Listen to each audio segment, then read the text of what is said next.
नमस्कार दोस्तों, आपका स्वागत है आपके अपने चैनल स्टडी वाइन्स ऑफिशियल पर। तो आज की इस वीडियो में हम करंट अफेयर का इम्पोर्टेंट टॉपिक वर्तमान में कौन क्या है इसके बारे में पढ़ेंगे। तो पूरे वर्ष की जो इम्पोर्टेंट अपॉइंटमेंट हैं और जो महत्वपूर्ण पद हैं उनके प्रमुख कौन हैं इस वीडियो में हम देखेंगे। तो मैंने इस वीडियो को 3 कैटेगरी में बांटा हुआ है। पहले हम जो महत्वपूर्ण पद हैं उनको पढ़ेंगे, फिर हम जो अन्य महत्वपूर्ण नियुक्तियां हुई हैं इस वर्ष उनको पढ़ेंगे, और लास्ट में जो कैबिनेट मंत्री हैं जैसे कि शिक्षा मंत्री कौन है, रेल मंत्री कौन है, इनके बारे में पढ़ेंगे। तो आज की ये वीडियो आपके लिए काफ़ी इम्पोर्टेंट होने वाली है, इसीलिए इस वीडियो को एंड तक ज़रूर देखना ताकि कोई भी इम्पोर्टेंट पद आपसे छूटे ना। तो चलिए बिना देरी किए हुए वीडियो को शुरू करते हैं। तो चलिए वीडियो की शुरुआत करते हैं और सबसे पहले देखते हैं। तो ये 3 पदों के बारे में तो आपको पता ही होगा, फिर भी हम यहीं से शुरुआत करते हैं कि भारत के प्रधानमंत्री कौन हैं, नरेंद्र मोदी जी। राष्ट्रपति कौन है, रामनाथ कोविंद जी। और उपराष्ट्रपति कौन है, वेंकैया नायडू जी। तो ये भारत के 3 मोस्ट इम्पोर्टेंट पद हैं। अब हम आगे देखते हैं। तो आगे है भारत के वर्तमान में मुख्य न्यायाधीश कौन है, यानी कि चीफ जस्टिस ऑफ इंडिया कौन है। तो वर्तमान में एन.वी. रमन्ना जी भारत के मुख्य न्यायाधीश हैं और ये भारत के 48वें मुख्य न्यायाधीश हैं, ये भी याद रखिएगा। और साथ ही साथ आपको ये भी पता होना चाहिए कि भारत के राष्ट्रीय सुरक्षा सलाहकार कौन है, यानी कि नेशनल सिक्योरिटी एडवाइज़र। तो अजीत डोभाल ये भारत के राष्ट्रीय सुरक्षा सलाहकार हैं। तो आगे देखते हैं। तो हमारे देश के पहले सीडीएस कौन थे, यानी कि चीफ ऑफ डिफेंस स्टाफ। तो आपको पता ही होगा जनरल बिपिन रावत जी ये हमारे देश के पहले सीडीएस थे। तो जैसा कि आपको पता ही है कि हाल ही में हमारे सीडीएस का एक हेलीकॉप्टर दुर्घटना में निधन हो गया और हमने अपना एक अनमोल रत्न खो दिया। तो हमारे सीडीएस का आपको पता ही है कि हेलीकॉप्टर दुर्घटना में निधन हो गया है और वर्तमान में अभी भी कोई सीडीएस नियुक्त नहीं किया गया है। तो ये पद खाली है। और सीडीएस का काम क्या होता है? तो जो सीडीएस है उसका काम होता है कि जो तीनों सेनाएं हैं, थल सेना, जल सेना और वायुसेना, इन तीनों सेनाओं के बीच में तालमेल बनाना, कोऑर्डिनेशन बनाना। तो हम देख लेते हैं कि नौसेना अध्यक्ष कौन है। तो नौसेना अध्यक्ष हैं आर हरि कुमार। और याद रखिएगा ये 25वें नौसेना अध्यक्ष हैं। तो कई बार एग्जामिनर आपसे ये भी पूछ लेता है कि ये कौन से नंबर के अध्यक्ष हैं। तो ये 25वें नंबर के अध्यक्ष हैं नौसेना अध्यक्ष। इनका नाम क्या है? आर हरि कुमार। उसके बाद देखते हैं कि वर्तमान में वायुसेना अध्यक्ष कौन है। तो वर्तमान में वायुसेना अध्यक्ष कौन है? विवेक राम चौधरी अभी हाल ही में नियुक्त किए गए हैं। इनका नाम जरूर याद रखिएगा। क्या नाम है? विवेक राम चौधरी। और ये 27वें वायुसेना के अध्यक्ष हैं। उसके बाद है थल सेना अध्यक्ष। तो वर्तमान में थल सेना अध्यक्ष कौन है? मनोज मुकुंद नरवणे जी। और इन्हीं पर चर्चा चल रही है कि इन्हीं को अगला सीडीएस बना दिया जाए, पर अभी इन्हें बनाया नहीं गया है। ये वर्तमान में थल सेना अध्यक्ष हैं मनोज मुकुंद नरवणे और ये 28वें थल सेना अध्यक्ष हैं। तो तीनों ही नाम याद रखिएगा। नौसेना अध्यक्ष हैं आर हरि कुमार, वायुसेना अध्यक्ष हैं विवेक राम चौधरी और थल सेना अध्यक्ष हैं मनोज मुकुंद नरवणे जी। तो तीनों सेनाओं के अध्यक्ष हमने देख लिए। अब आगे हम इन तीनों पदों के बारे में पढ़ते हैं और ये तीनों ही पद मोस्ट इम्पोर्टेंट हैं। ये परीक्षा में ज़रूर पूछे जाते हैं। महान्यायवादी, नियंत्रक और महालेखा परीक्षक और महालेखा नियंत्रक। तो महान्यायवादी यानी कि अटॉर्नी जनरल कौन है? तो इनका नाम है के वेणुगोपाल। क्या नाम है? के वेणुगोपाल। ये वर्तमान में अटॉर्नी जनरल हैं। उसके बाद है एक पोस्ट है सीएजी और दूसरी है सीजीए। याद रखिएगा ये दोनों ही अलग अलग पद हैं और एग्जामिनर अक्सर हमें इसमें कंफ्यूज करता है। तो देखिए, एक पद है सीएजी यानी कि कंट्रोलर एंड ऑडिटर जनरल। तो वर्तमान में सीएजी कौन है? गिरीश चंद्र मुर्मू और दूसरा पद है CGA controller general of accounts, और ये अभी नए नियुक्त किए गए हैं। इनका नाम है दीपक दास। इनकी नियुक्ति अभी हाल ही फिलहाल में की गई है, दीपक दास जी की। तो ये नाम इम्पोर्टेंट है, ये CGA हैं। तो तीनों ही याद रखना, अटॉर्नी जनरल के वेणुगोपाल, CAG गिरीश चंद्र मुर्मू और CGA दीपक दास। उसके बाद देखते हैं कि लोकसभा अध्यक्ष कौन है, ओम बिरला, और लोकसभा महासचिव कौन है, तो उत्पल कुमार सिंह। आपको लोकसभा अध्यक्ष तो पता होगा कि ओम बिरला हैं, पर लोकसभा महासचिव नहीं पता होगा, इसीलिए ये नाम भी याद रखना। इनका नाम है उत्पल कुमार सिंह। तो लोकसभा हमने देख लिया, अब देखते हैं राज्यसभा। तो राज्यसभा के सभापति कौन है, वेंकैया नायडू जी। और मैंने आपको पॉलिटी की क्लास में जब उपराष्ट्रपति के बारे में पढ़ाया था, तब मैंने आपको बताया था कि जो उपराष्ट्रपति होते हैं वही राज्यसभा के सभापति होते हैं। और जो राज्यसभा के सभापति यानी कि उपराष्ट्रपति होते हैं, इनको जो वेतन दिया जाता है, ये उपराष्ट्रपति के पद के लिए वेतन नहीं दिया जाता, बल्कि जो ये राज्यसभा में सभापति के रूप में कार्य करते हैं, उसके लिए इन्हें वेतन दिया जाता है। तो ये दो पद संभालते हैं ना, एक तो ये राज्यसभा के सभापति होते हैं और एक उपराष्ट्रपति होते हैं, पर जो इनको वेतन दिया जाता है ये राज्यसभा के सभापति के रूप में जो ये कार्य करते हैं उसी के लिए इन्हें वेतन दिया जाता है, ना कि जो ये उपराष्ट्रपति हैं उसके लिए। तो याद रखिएगा, राज्यसभा के सभापति कौन है, वेंकैया नायडू, और राज्यसभा के उपसभापति कौन है, तो राज्यसभा के उपसभापति हैं हरिवंश नारायण सिंह। इनका नाम भी याद रखिएगा। तो आगे अब हम चुनाव आयोग देख लेते हैं। तो देखिए, चुनाव कराने की जिम्मेदारी इन्हीं की होती है। तो एक होते हैं मुख्य निर्वाचन आयुक्त, और इनकी सहायता के लिए 2 निर्वाचन आयुक्त होते हैं। तो जो मुख्य निर्वाचन आयुक्त हैं यानी कि चीफ इलेक्शन कमिश्नर हैं, इनका नाम क्या है, तो ये भी हाल ही में नियुक्त किए गए थे, इंपॉर्टेंट हैं, सुशील चंद्रा जी। ये मुख्य निर्वाचन आयुक्त हैं और इनकी सहायता के लिए 2 इलेक्शन कमिश्नर होते हैं। तो एक का नाम है राजीव कुमार और दूसरे का नाम है अनूप चंद्र पांडे। याद रखिएगा, एक मुख्य निर्वाचन आयुक्त हुए सुशील चंद्रा, और इनकी सहायता के लिए 2 निर्वाचन आयुक्त हैं राजीव कुमार और अनूप चंद्र पांडे। तो इलेक्शन कमिश्नर के बारे में हमने पढ़ लिया। अब हम RBI के गवर्नर पर आते हैं। तो वर्तमान में RBI के गवर्नर कौन है, शक्तिकांत दास। ये RBI के गवर्नर हैं और इनकी सहायता के लिए भी 4 डिप्टी गवर्नर होते। जैसा कि हमने पीछे देखा कि जो चीफ इलेक्शन कमिश्नर होते हैं उनकी सहायता के लिए 2 इलेक्शन कमिश्नर होते हैं, उसी तरह जो RBI के गवर्नर होते हैं इनकी सहायता के लिए 4 डिप्टी गवर्नर होते हैं। तो RBI के गवर्नर हैं शक्तिकांत दास, और जो डिप्टी गवर्नर हैं इनके नाम भी याद होने चाहिए, क्योंकि क्वेश्चन ऐसे पूछा जाता है कि बताइए निम्नलिखित में से कौन सा RBI का गवर्नर नहीं है। तो 4 ऑप्शन दिए होंगे, आपको अगर पता होंगे कि 4 कौन कौन से हैं तभी तो आप सही कर पाओगे। तो देखिए, 4 डिप्टी गवर्नर कौन कौन से हैं।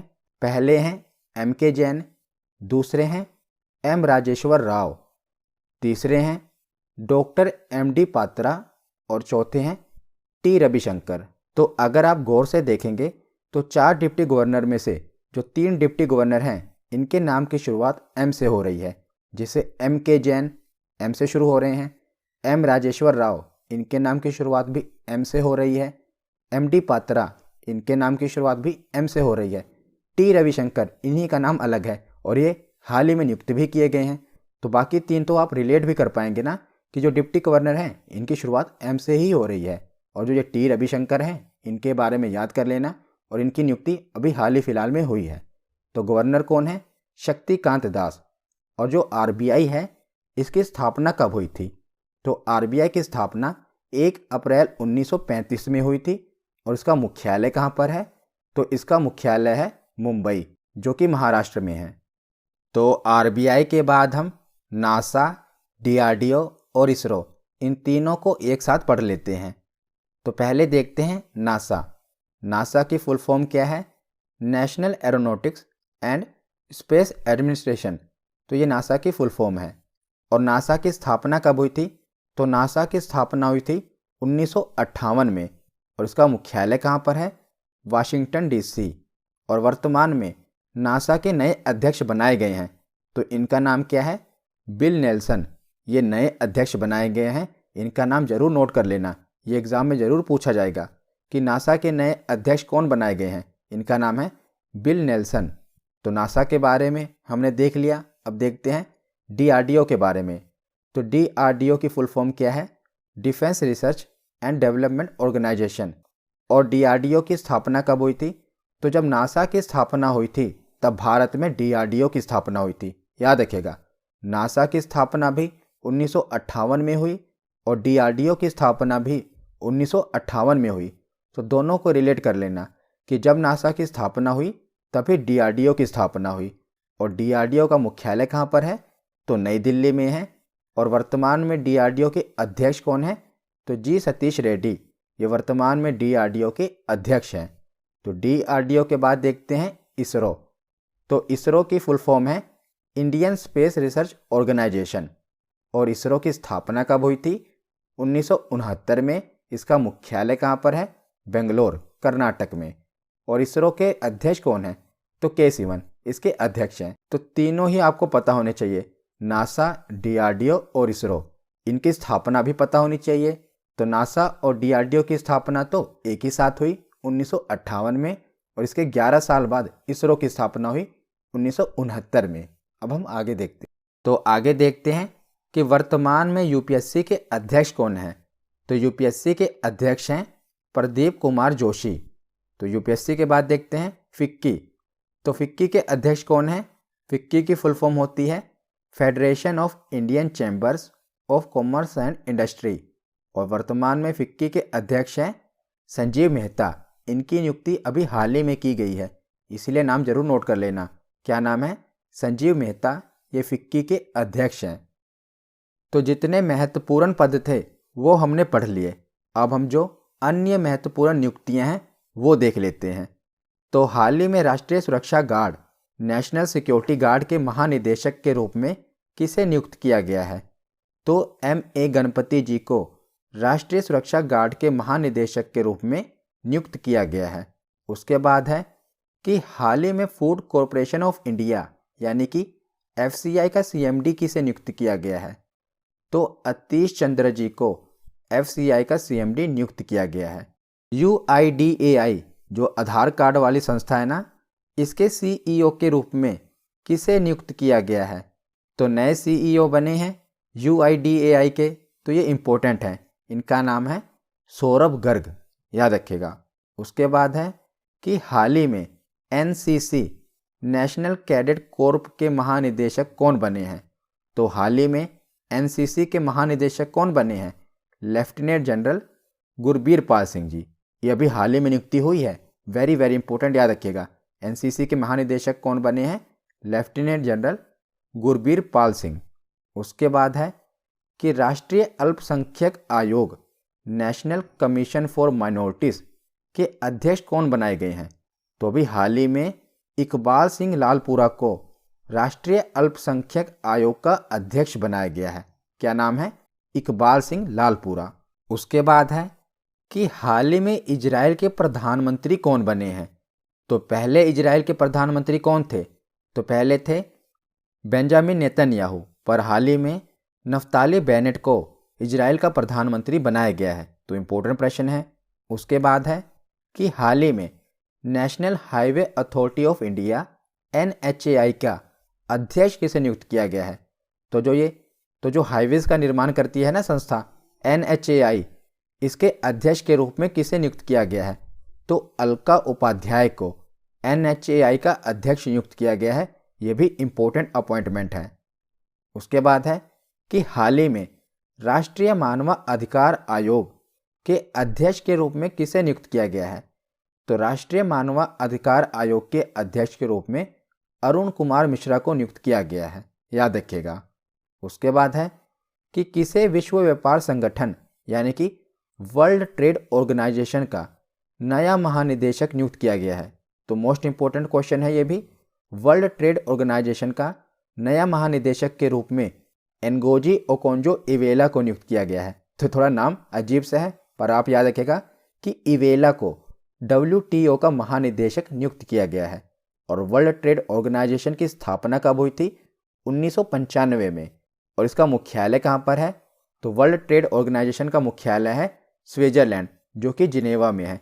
तो जितने भी अंतर्राष्ट्रीय संगठन हैं जो बहुत ही महत्वपूर्ण हैं, इनके मुख्यालय कहाँ पर हैं, इनकी स्थापना कब हुई थी, इस पर मैंने वीडियो बनाई हुई है। तो आप प्लेलिस्ट में जाकर ये वीडियो देख सकते हैं अंतर्राष्ट्रीय संगठन के मुख्यालयों की। उसके बाद है कि हाल ही में नेशनल इन्वेस्टिगेशन एजेंसी के महानिदेशक कौन बने हैं? तो NIA के महानिदेशक कौन बनाए गए हैं? कुलदीप सिंह, याद रखिएगा। उसके बाद है कि हाल ही में अंतर्राष्ट्रीय नारकोटिक्स नियंत्रण बोर्ड INCB का अध्यक्ष किसे चुना गया है? तो अभी हाल ही में इन्हें बनाया गया है जगजीत पवाड़िया को। तो ये जितनी भी अपॉइंटमेंट मैं आपको बता रहा हूँ ये सभी मोस्ट इंपॉर्टेंट हैं, इसीलिए जो भी मैं आपको बता रहा हूँ एक बार आप इन्हें सुन लें, उसके बाद आप इसकी रिवीजन कर लेना। मैं टेलीग्राम में इसकी PDF अपलोड कर दूंगा, वहाँ से आप इसके नोट्स बना के रिवीजन कर लेना। अभी मैं जो बता रहा हूँ बस आप इसे ध्यान से सुन लीजिए, क्योंकि सुनने से भी आपको 50% तो याद हो ही जाएगा। तो हाल ही में अंतर्राष्ट्रीय नारकोटिक्स नियंत्रण बोर्ड का अध्यक्ष किसे चुना गया है? जगजीत पवाड़िया को। उसके बाद है इंडियन बैंक एसोसिएशन के अध्यक्ष कौन बनाए गए हैं? तो अभी भारतीय बैंक संघ का अध्यक्ष बनाया गया है अतुल कुमार गोयल को। ये भी अभी हाल ही में अपॉइंटमेंट हुई है। उसके बाद है अंतर्राष्ट्रीय सौर गठबंधन के महानिदेशक का पदभार किसने ग्रहण किया है? तो ये बहुत ही इंपॉर्टेंट इसलिए बन जाता है क्योंकि जो इंटरनेशनल सोलर अलायंस है इसका जो मुख्यालय है ये भारत में है। तो इसके जो महानिदेशक बनाए गए हैं वो भी भारतीय हैं, तो ये नाम इंपॉर्टेंट बन जाता है। इनका नाम है अजय माथुर। और जो ये इंटरनेशनल सोलर अलायंस है इसका मुख्यालय कहाँ पर है? हरियाणा के गुरुग्राम में। और इसकी स्थापना 2015 में की गई थी, याद रखिएगा। उसके बाद है कि BCCI ने टीम इंडिया का नया हेड कोच किसे बनाया है?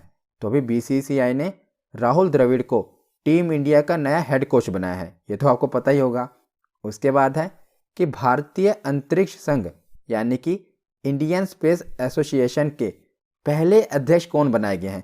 तो यह भी भारतीय अंतरिक्ष संघ बनाया गया है और इसके पहले अध्यक्ष बनाए गए हैं जयंत पाटिल। तो वेरी इंपॉर्टेंट है ये नाम, क्योंकि ये पहले अध्यक्ष हैं। तो आपसे एग्जाम में पूछा जा सकता है कि भारतीय अंतरिक्ष संघ के पहले अध्यक्ष कौन बनाए गए हैं? जयंत पाटिल। उसके बाद देखते हैं कि एयरपोर्ट्स अथॉरिटी ऑफ इंडिया के नए अध्यक्ष कौन बनाए गए हैं? तो एयरपोर्ट अथॉरिटी ऑफ इंडिया के नए अध्यक्ष बनाए गए हैं संजीव कुमार। अगला प्रश्न है कि ट्विटर का नया CEO किसे नियुक्त किया गया है? तो ये भारतीय मूल के हैं, पराग अग्रवाल। इन्हें ट्विटर का नया CEO नियुक्त किया गया है।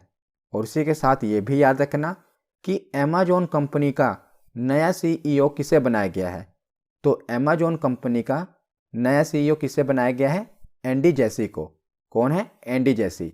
इनसे पहले कौन थे? तो जेफ बेजोस। पर वर्तमान में कौन है? तो वर्तमान में अमेजॉन के CEO हैं एंडी जेसी। इसके बाद है कि किसे CBI का नया डायरेक्टर नियुक्त किया गया है? तो CBI का नया डायरेक्टर किसे बनाया गया है? सुबोध कुमार जायसवाल को। इन्हें नया डायरेक्टर बनाया गया है CBI का। और इसी के साथ रॉ के अध्यक्ष और IB के अध्यक्ष, दोनों के अध्यक्ष आपको याद होने चाहिए। तो रॉ की फुल फॉर्म है रिसर्च एंड एनालिसिस विंग। तो रॉ के अध्यक्ष हैं सामंत कुमार गोयल और IB के अध्यक्ष हैं यानी कि इंटेलिजेंस ब्यूरो के अध्यक्ष हैं अरविंद कुमार। तो दोनों ही अध्यक्ष याद होने चाहिए। रॉ के अध्यक्ष हैं सामंत कुमार गोयल और IB के अध्यक्ष हैं अरविंद कुमार। उसके बाद है कि केंद्रीय रिजर्व पुलिस बल यानी कि CRPF के महानिदेशक कौन बनाए गए हैं? तो कुलदीप सिंह। इन्हें CRPF का महानिदेशक बनाया गया है। तो CRPF के साथ याद रखिएगा ITBP यानी कि भारतीय तिब्बत सीमा पुलिस बल के नए महानिदेशक कौन बनाए गए हैं? तो भारतीय तिब्बत सीमा पुलिस बल के नए महानिदेशक बने हैं संजय अरोड़ा।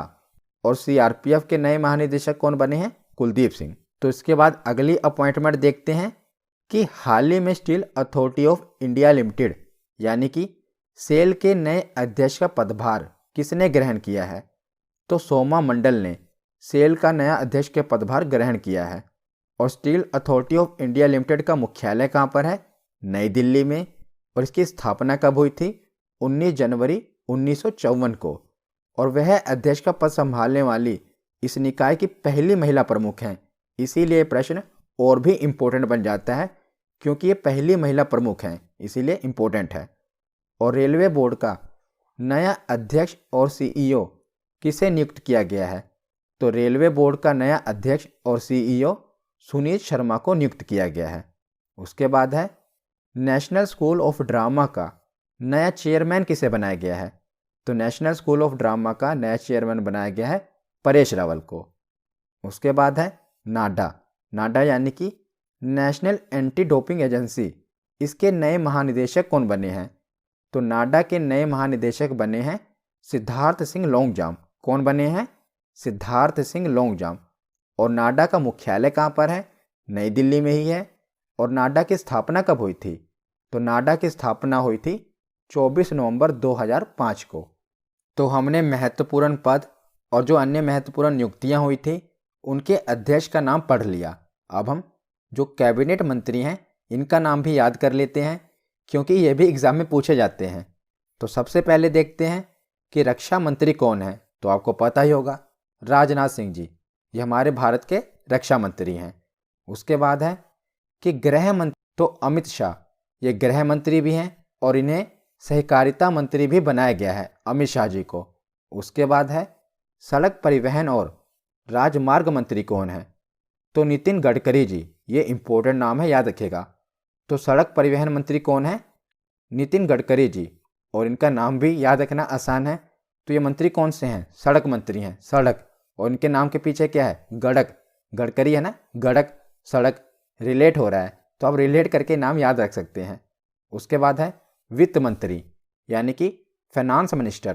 तो इनका नाम भी आपको पता होगा, निर्मला सीतारमन, ये वित्त मंत्री हैं।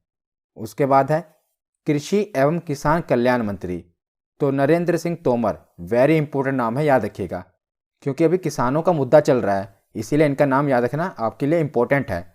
तो कृषि एवं किसान कल्याण मंत्री कौन है? नरेंद्र सिंह तोमर। तो इनका नाम इंपॉर्टेंट है। तो मैं आपको बता देता हूँ कि इनका नाम आप कैसे याद रख सकते हैं। तो देखिए, जो भारतीय किसान हैं, आपको पता है कि इनकी हालत बहुत ही दयनीय है, भारतीय किसान की।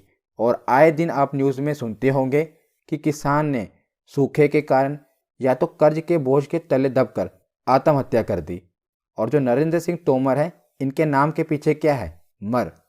तो तोमर के पीछे क्या है? मर। और किसान भी सूखे के कारण या कर्ज तले दबकर आत्महत्या कर लेते हैं। तो ये सब आप रिलेट कर सकते हैं और आपको ये नाम कभी भूलेगा नहीं। देखना, जब भी एग्जाम में आएगा आपको जरूर याद आ जाएगा कि कृषि एवं किसान कल्याण मंत्री कौन है? नरेंद्र सिंह तोमर। उसके बाद है विदेश मंत्री, तो विदेश मंत्री हैं डॉक्टर सुब्रमण्यम जयशंकर। तो आगे है जनजातीय मामलों के मंत्री, तो जनजातीय मामलों के मंत्री कौन है? अर्जुन मुंडा जी। इनका नाम भी इम्पोर्टेंट है। तो मुंडा एक झारखंड की जनजाति है, इसे भी आप रिलेट कर सकते हैं। मुंडा जनजाति के बारे में आपने सुना होगा ना, ये झारखंड की जनजाति है। और आपने बिरसा मुंडा का नाम तो सुना ही होगा। बिरसा मुंडा ने क्या किया था? जो पूरा मुंडा समुदाय था उसे इकट्ठा करके, एकजुट करके अंग्रेजों के खिलाफ विद्रोह कर दिया था। तो जो मुंडा जनजाति है झारखंड की है और अर्जुन मुंडा को जनजातीय मामलों के मंत्री बनाया गया है। तो महिला एवं बाल विकास मंत्री कौन है? स्मृति ईरानी, ये तो आपको पता ही होगा। उसके बाद है कपड़ा मंत्री और वाणिज्य और उद्योग मंत्री, तो पीयूष गोयल के अंदर आता है कपड़ा मंत्रालय और वाणिज्य और उद्योग मंत्रालय। तो कपड़ा मंत्री कौन है? पीयूष गोयल। उसके बाद है शिक्षा मंत्री, तो शिक्षा मंत्री कौन है? धर्मेंद्र प्रधान। याद रखिएगा, मंत्रिमंडल में फेरबदल किया गया था ना, तो शिक्षा मंत्री किसे बनाया गया है? धर्मेंद्र प्रधान जी को बनाया गया है। इससे पहले शिक्षा मंत्री कौन थे? तो रमेश कुमार पोखरियाल थे। अब कौन है? तो धर्मेंद्र प्रधान है। तो इनका नाम आप ऐसे भी याद कर सकते हैं, ये शिक्षा मंत्री हैं। तो जो स्कूल और कॉलेज के प्रिंसिपल होते हैं उन्हें हिंदी में क्या कहा जाता है? प्रधानाचार्य। प्रधानाचार्य कहा जाता है ना प्रिंसिपल को। तो धर्मेंद्र के पीछे भी क्या है? प्रधान। तो ये भी शिक्षा से ही रिलेटेड है, इसे आप रिलेट कर सकते हैं। तो शिक्षा मंत्री कौन है? धर्मेंद्र प्रधान। उसके बाद है कोयला मंत्री और खान मंत्री, तो कोयला मंत्री किसे बनाया गया है? प्रहलाद जोशी जी को बनाया गया है, याद रखिएगा। उसके बाद है सूक्ष्म लघु और मध्यम उद्यम मंत्री। तो सूक्ष्म लघु और मध्यम मंत्रालय किसके अंडर आता है? नारायण तातू राणे के अंडर आता है, याद रखिएगा। ये सूक्ष्म लघु और मध्यम उद्यम मंत्री हैं नारायण तातू राणे। तो आगे है अल्पसंख्यक मामलों के मंत्री कौन हैं? तो मुख्तार अब्बास नकवी, ये माइनॉरिटीज़ के यानी कि अल्पसंख्यक मामलों के मंत्री हैं। उसके बाद है ग्रामीण विकास मंत्री और पंचायती राज मंत्री कौन हैं?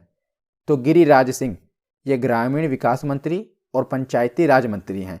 तो मैंने आपको पंचायती राज व्यवस्था में बताया था कि गांव का विकास करने के लिए पंचायती राज व्यवस्था लाई गई है। तो ग्रामीण विकास यानी कि गांव का विकास करने के लिए कौन सी व्यवस्था लाई गई है? पंचायती राज व्यवस्था लाई गई है। और इसके जो मंत्री हैं उनके नाम के पीछे भी क्या है? राज, गिरिराज। तो गांव का विकास करने के लिए पंचायती राज व्यवस्था लाई गई, तो पंचायती में भी है राज, और जो उनके मंत्री हैं उनके नाम के पीछे भी क्या है? राज। तो गिरिराज सिंह ग्रामीण विकास मंत्री और पंचायती राज मंत्री हैं। उसके बाद है नागरिक उड्डयन मंत्री। तो नागरिक उड्डयन मंत्री कौन है? ज्योतिरादित्य एम सिंधिया। तो ज्योतिरादित्य सिंधिया को नागरिक उड्डयन मंत्रालय दिया गया है। पहले ये कांग्रेस के दिग्गज नेता हुआ करते थे, पर ये बाद में कांग्रेस से उड़कर कहाँ पर आ गए? बीजेपी में आ गए। तो कांग्रेस से उड़कर ये बीजेपी में आ गए, तो इन्हें उड्डयन मंत्रालय सौंप दिया गया। इससे आप रिलेट कर सकते हैं, पहले ये कांग्रेस में थे, कांग्रेस से उड़कर कहाँ पर आए? बीजेपी में आए, तो इन्हें मंत्रालय भी कौन सा दे दिया गया? नागरिक उड्डयन मंत्रालय। इनका नाम है ज्योतिरादित्य सिंधिया। उसके बाद है बंदरगाह, जहाज रानी और जलमार्ग मंत्री कौन है? और साथ ही साथ ये आयुष मंत्री भी हैं। तो इनका नाम है सर्बानंद सोनोवाल। ये आयुष मंत्री भी हैं, बंदरगाह, जहाज रानी और जलमार्ग मंत्री भी हैं। उसके बाद है रेल मंत्री। तो रेल मंत्रालय किसके अंडर आता है? अश्विनी वैष्णव जी के, ये रेल मंत्री हैं, याद रखिएगा, इंपॉर्टेंट है। उसके बाद है कानून और न्याय मंत्री। तो कानून और न्याय मंत्री कौन है? किरण रिजिजू जी, याद रखिएगा। उसके बाद है स्वास्थ्य और परिवार कल्याण मंत्री और साथ ही साथ रसायन और उर्वरक मंत्री कौन है? तो इनका नाम है मनसुख मंडाविया, याद रखिएगा, इंपॉर्टेंट है। ये स्वास्थ्य मंत्री हैं और साथ ही साथ रसायन और उर्वरक मंत्री हैं। तो स्वास्थ्य मंत्री आपसे पूछे जा सकते हैं। तो देखिए, जो स्वस्थ है और जिसके परिवार का कल्याण हो रहा हो उसका मन तो सुखी रहेगा ही, आप रिलेट कर सकते हैं। तो जिसका स्वास्थ्य अच्छा हो और जिसके परिवार का कल्याण हो रहा हो उसका मन सुखी रहेगा कि नहीं रहेगा? रहेगा ना। तो स्वास्थ्य और परिवार कल्याण मंत्री कौन है? मनसुख मंडाविया जी हैं। और साथ ही याद रख लीजिएगा कि ये रसायन और उर्वरक मंत्री भी हैं। उसके बाद देखते हैं पर्यावरण, वन और जलवायु परिवर्तन मंत्री और श्रम और रोजगार मंत्री कौन है? तो श्रम और रोजगार मंत्री हैं भूपेंद्र यादव, याद रखिएगा। उसके बाद है पेट्रोलियम और प्राकृतिक गैस मंत्री। तो पेट्रोलियम और प्राकृतिक गैस मंत्री हैं हरदीप सिंह पुरी। उसके बाद है मत्स्य पालन, पशुपालन और डेयरी मंत्री कौन है? तो मत्स्य पालन, पशुपालन और डेयरी मंत्री, ये मंत्रालय किसके अंडर आता है? पुरुषोत्तम रुपाला के अंडर आता है। तो दो मंत्री आपको और याद रखने हैं। पहले हैं युवा मामले के और खेल मंत्री। तो खेल मंत्री कौन है? तो अनुराग सिंह ठाकुर को खेल मंत्री बनाया गया है। और उसके बाद है भारी उद्योग मंत्री। तो भारी उद्योग मंत्री हैं महेंद्र नाथ पांडे। अभी पीछे हमने पढ़ा था सूक्ष्म लघु और मध्यम उद्यम मंत्री, वो थे नारायण तातू राणे। पर जो भारी उद्योग है ये मंत्रालय किसके अंडर आता है? महेंद्र नाथ पांडे के अंदर आता है। तो आज की ये वीडियो यहीं पर ख़त्म होती है। कैसी लगी ये वीडियो कमेंट सेक्शन में ज़रूर बताना।